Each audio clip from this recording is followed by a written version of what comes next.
there, I'm April Sawtelle and welcome to my channel. Today I just want to show you how to make a really easy envelope style cushion cover.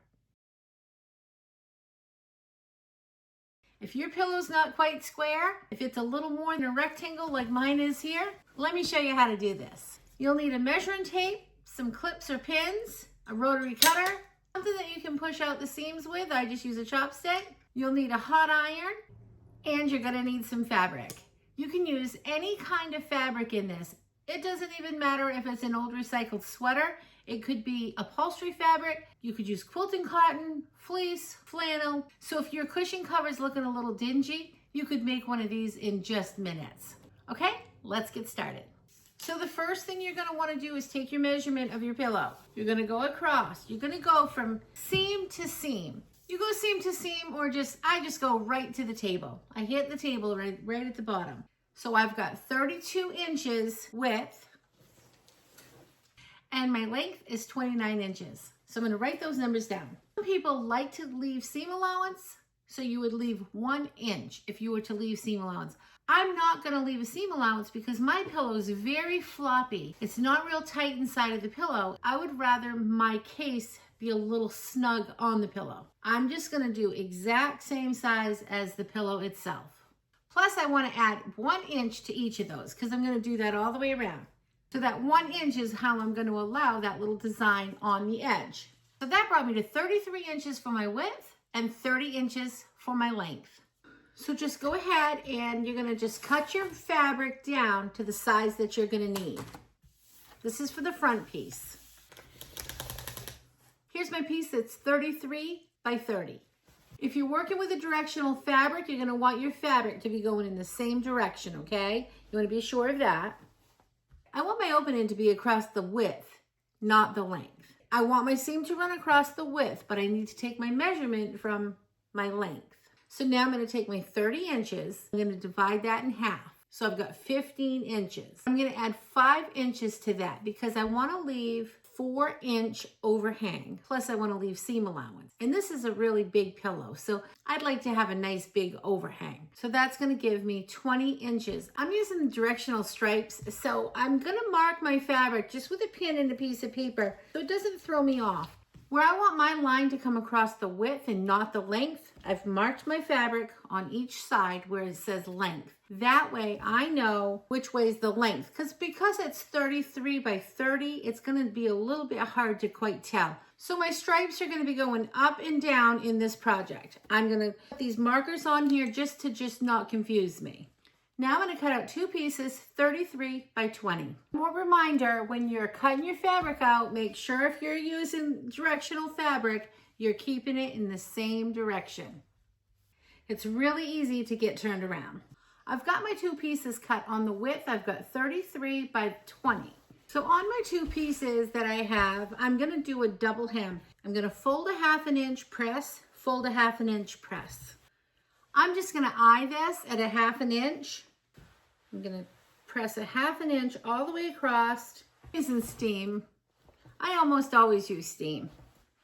And then you're just gonna turn this and you're gonna go another 1/2 inch and press that down. You're gonna put a double hem on both of your small pieces on one side each. I'm gonna take both of these over to the sewing machine. I'm gonna sew 2 seams down each one. I'm gonna sew with a straight stitch and I'm gonna keep my stitch length at a 3. And I'm gonna just sew all the way down both of these. I'm gonna give a back stitch at the beginning and at the end.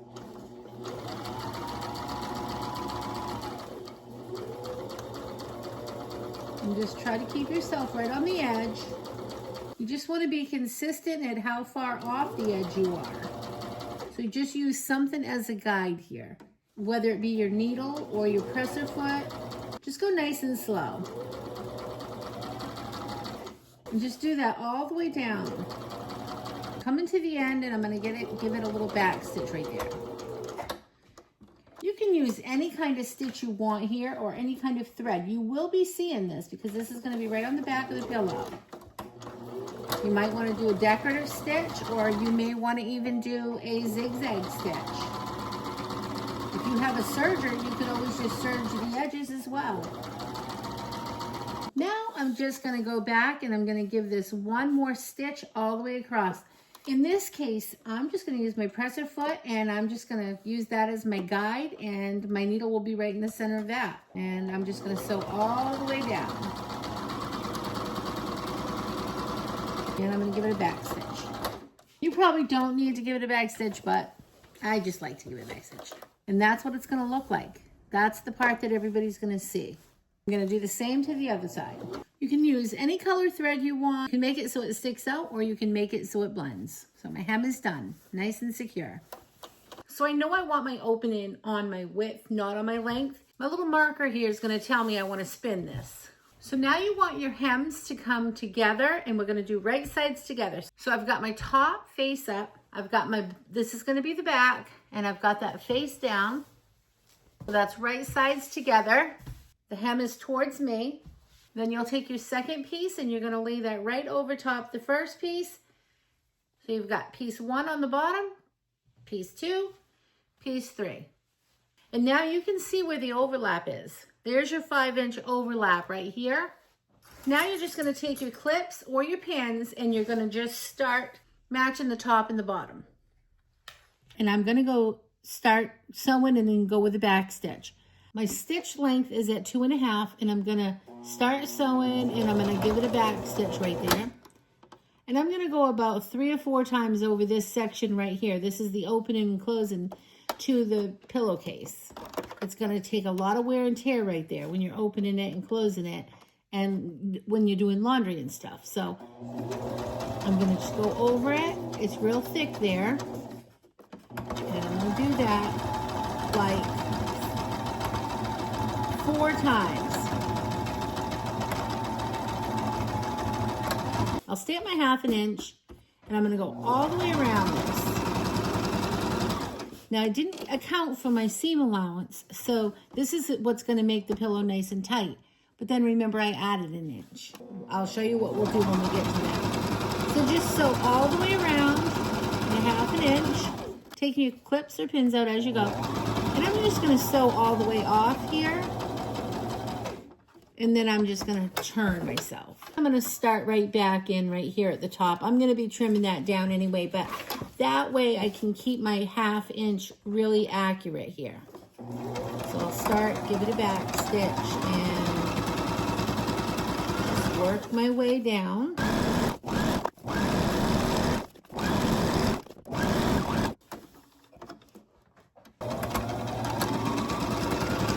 I'm coming up to the other side of the open enclosure here, and I'm going to do the same thing. I'm going to go back and forth 4 times. Now I'm going to just come right back to the point of beginning, and when I get there, I'm going to give that a couple of back stitches.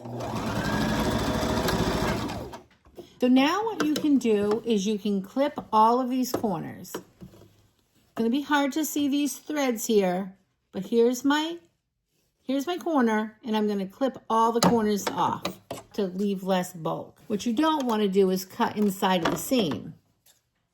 So make sure you're to the outside of the seam. Turn your pillowcase right side out. Now I'm just going to take my chopstick and I'm going to push out all of these corners. You want to push the corners out, and you want to make sure they're nice and rounded and that there's nothing tucked in. I'm just using the rounded part of my chopstick and applying a little bit of pressure and pushing those points right out. Just do that to all of your corners. Just put your hand in there and you're going to push all of the seams out. We're going to give this a little bit of a press, just so these seams all lay nice and flat and that they're all pushed out. You might got to hold your hand inside of it to just all of the seams right to the edge. You're just rolling the seams out. And you'll want to do that all the way around. I'm going to move my gauge to 1 inch because I allowed myself a 1 inch to make the edge all the way around. I'm going to tape that on because it's going to move around because there's no magnet underneath that part. You could use painter's tape or you could just use craft tape here. I'm just using craft tape. So now I'm just going to find a place here and I'm going to sew 1 inch all the way around. My stitch length is at 2.5, and I'm just going to do a straight stitch all the way around.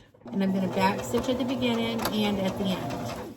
You just want to make sure this is all laying nice and flat, because where your opening and closing points are, it's going to be a little bit bulky. Just make sure it's always nice and flat for you.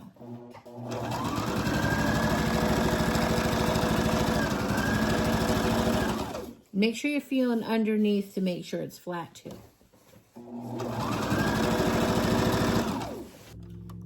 I'm going to use my seam gauge now, and I'm going to come at 1 inch because I don't want to sew off like I did on the front, so I don't want that to show. So I'm just going to make a mark where I need to stop at my 1 inch. I'm just using a piece of seamstress chalk to mark that point. All right, I'm going to sew right down to my yellow line.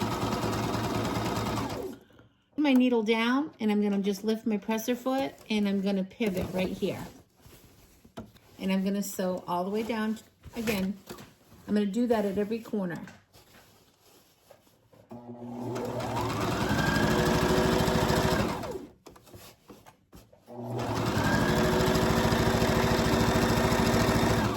I'm coming over where the opening and closing closure is. I'm going to do that again. I'm going to give this like 4 back stitches right here. I'm going to go over it, reverse, go over it, reverse. Just so that doesn't flop open on each edge there.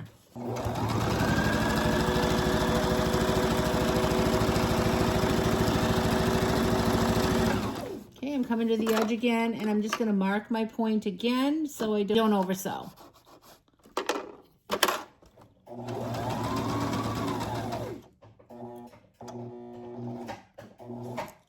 Leave my needle down, pick my presser foot up, pivot.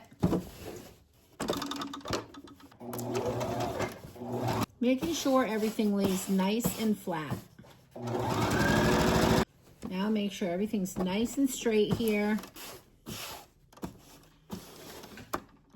I'm coming back up to the closure here. I have lines, so I just need to make sure that my lines are lined up. And I am going to go back and forth 4 times.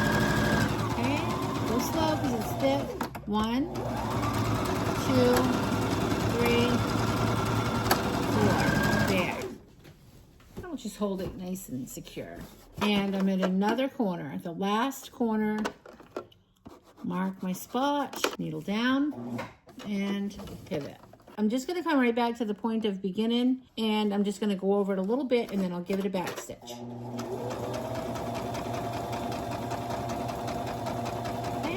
And a few back stitches right there. Okay, now let's go see how this came out. Okay, let's put this in the pillowcase now. My pillow is really, really floppy, so mine's gonna fit in really, really good with that much overhang. You can see why I didn't give this any seam allowance to begin with, because I knew it was really floppy, so I wanted it to tighten up around my pillow a little bit. If your pillow's really firm and really tight, really puffy, you may want to give a seam allowance. I still have plenty of room in here, but this is exactly what I wanted because it's just a big old floppy pillow. I love the edge that I put on it. It just gives it a whole different look than if it was just formed right around it. Here's how the front came out, and here's how the back came out. Now mine was a real floppy pillow, so mine is very loose in there. It has a lot of wiggle room. If your pillow's floppy like mine is, you're gonna wanna probably not add seam allowance. I'm really glad that I didn't. If your pillow's really thick, firm, and hard, you may wanna add seam allowance, which will give you an extra inch all the way around. If you were to do that and you wanted to still have the edge, then you would just add your inch seam allowance. That'd be 1/2 inch for all your sides, which would give you 1 inch extra all the way around. And if you wanted to have the edge in like this, you'd want to add another inch. I hope you enjoyed this tutorial. I'll see you next time. Remember to keep it simple. Have a great day. Thanks for watching. Don't forget to subscribe. Bye. Say bye, little Miss Reddy Thready.